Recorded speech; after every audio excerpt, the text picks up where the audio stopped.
Там са правила. Да. Така, значи ще има ли някакво разместване тук, промяна на ръководството, защото в момента това е нещото, което ще се обсъжда във Висшия съдебен съвет. Април-май.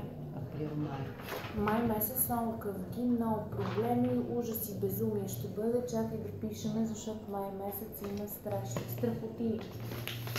А самия Висш съдебен съвет дали ще... Защото нали уж март се говори, че правителството... Ели ще има ли смяна на правителството? Март? Да, но не март. Сега той е март ли? Да. Не. Това ще стане чак зимата, ноември месец. Искам да се успокоите, ще предшества изборите за кмет. Президент и президент. Разбрали ме, просто е свързано с тях. Сега какво да направим? Не искам да ви дискредитирам. Добре. Окултна среща, вие сте администрация. Така. Така че...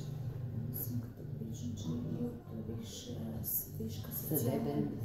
Висш касационен сега на 29 има избор януари за председател.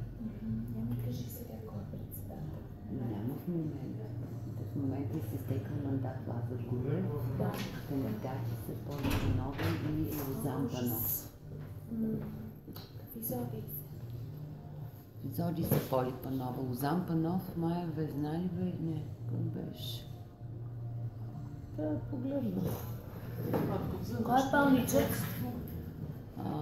Лозан Панов не е пълен, нали? Не. И тя е по-закръгленка. Ама някой отпада и е жена. И е пълничка. Ще отпада. Мъж ще дойде.